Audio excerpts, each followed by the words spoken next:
Aimez-vous jouer avec feu?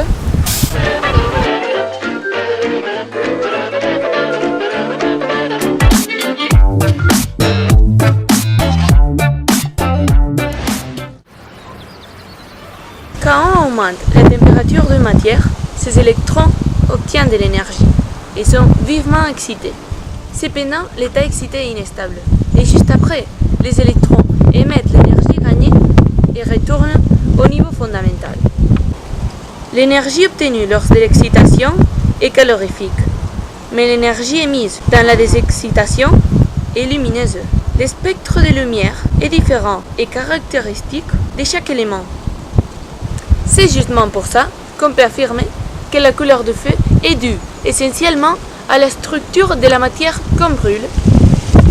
Par exemple, si on brûle du boron, on obtient une flamme verte.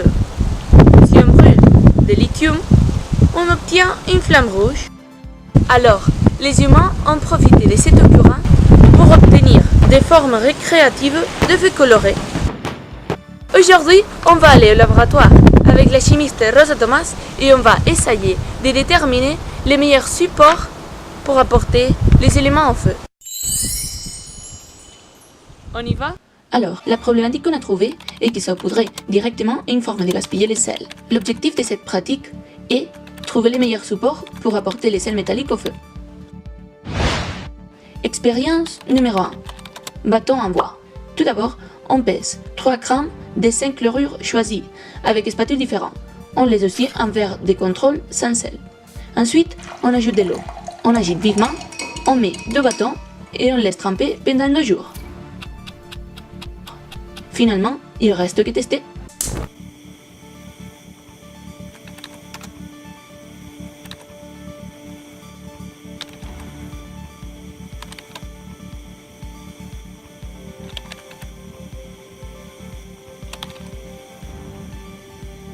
Conclusion, la méthode d'absorption serait peu coûteuse et homogène.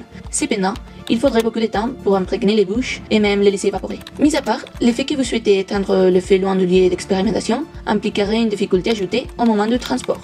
Amélioration, cherchez un support plus facile à transporter. Expérience numéro 2. Comprimer en cire. En premier lieu, on pèse 3 grammes de 5 substances avec des spatules différentes et on les ajoute dans les bougies fondues. On aura aussi un bougie de contrôle sans sel. Puis, on agite et laisse sécher pendant 2 jours. En dernier lieu, on teste en allumant la mèche.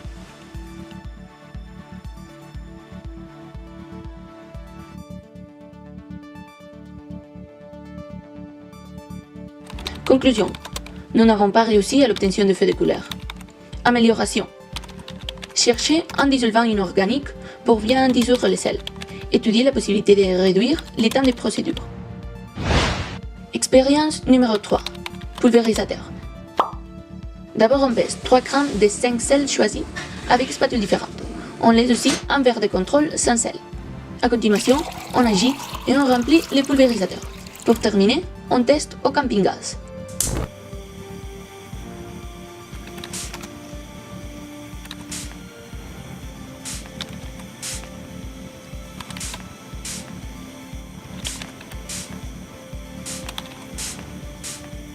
Conclusion. À grande échelle, la méthode utilisée serait efficace, bon marché et facile à transporter. Recommandation. Utilisez de l'eau distillée, sans sel, pour obtenir des résultats optimes. Finalement, on a conclu que le meilleur support est les pulvérisateurs. Merci de m'écouter.